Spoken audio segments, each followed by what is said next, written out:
Every morning, millions of men wake up and immediately hand their minds to the most aggressive psychological machine ever built.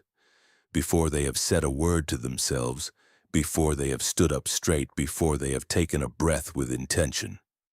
They are already inside someone else's frame, swimming in crises they cannot control, absorbing manufactured outrage designed not to inform them but to keep them exactly where they are, anxious, reactive, and small. That is not a free man.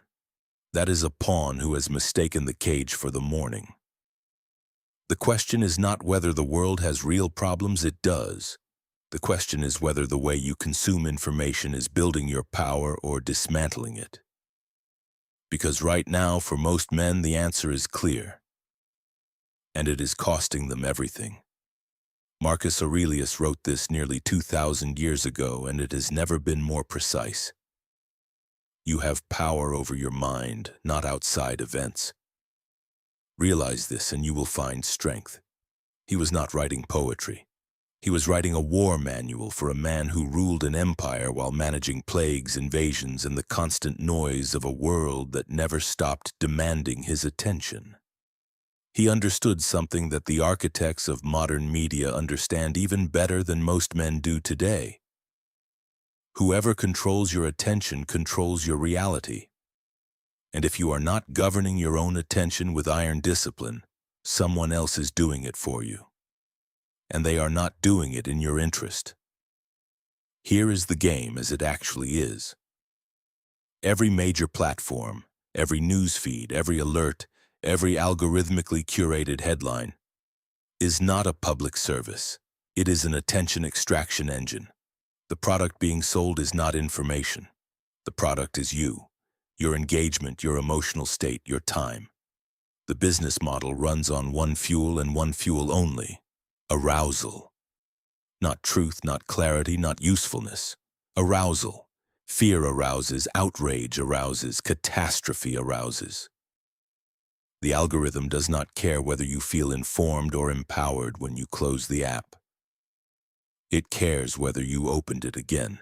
This is not a conspiracy theory. It is the documented, published architecture of modern attention markets. Machiavelli understood that power operates through mechanisms, not morality. And the mechanism here is simple. Keep people in a constant state of low-grade alarm, and they will keep returning, keep scrolling, keep consuming, and never stop to ask who built this room and why they are still inside it. The man who does not understand this is not engaging with news. He is being grazed. He moves where the content pushes him. His emotions are not his own. His concerns are not his own. His sense of what is urgent, what is dangerous, what deserves his attention, none of it originates from his own judgment. It has been installed. And here is the brutal consequence. A man who cannot govern his own attention cannot govern anything else. His discipline is eroded one scroll at a time.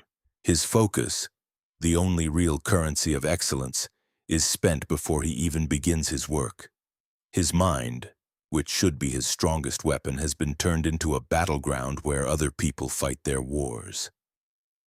So here is the move. Not digital detox, not throwing your phone into the ocean. The move is building a sovereign information architecture, a deliberately designed system for what enters your mind, when, and how. This is the Stoic-strategic operating system for the information age. First, govern the gate. The Stoics called this Prosoche. Watchful attention to what you allow through the door of perception. You are not obligated to consume every signal that reaches you. Most of what arrives in a standard news feed on any given day has zero bearing on a decision you need to make. Zero. Your body does not know this. Your nervous system responds to a headline about a crisis on another continent with the same cortisol spike it would produce if the threat were in your room. This is not wisdom. It is biology being exploited. Governing the gate means creating a deliberate lag between signal and intake. No news before you have governed your own mind first.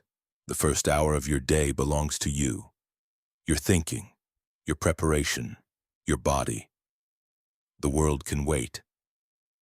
Second, apply the dichotomy of control as a filter every time. This is Epictetus at his sharpest.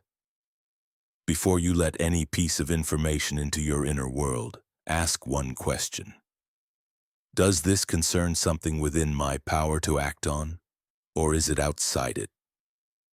If it is outside your control and outside your action, consuming it in depth is not staying informed, it is volunteering for suffering.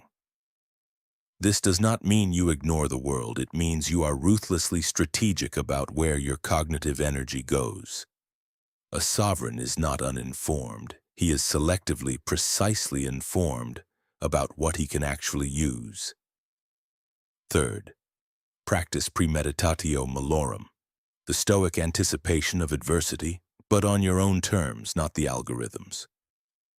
The Stoics did not avoid dark thoughts, they scheduled them. They sat deliberately with worst-case scenarios, examined them calmly, extracted what was useful, and returned to action. The algorithm forces the worst-case scenario on you constantly, randomly, at maximum emotional charge. You flip this. Once a day for a fixed window, 10 minutes, maybe 15, you read the actual news that matters to your life and your decisions. You sit with it. You ask, what is genuinely relevant here? What is out of my hands?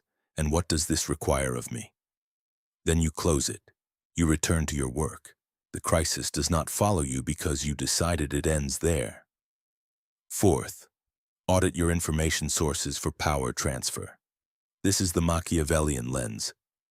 Ask not just what a source is telling you, but what it is doing to you.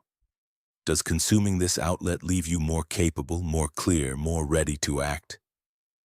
Or does it leave you agitated, uncertain, and dependent on the next update to feel oriented?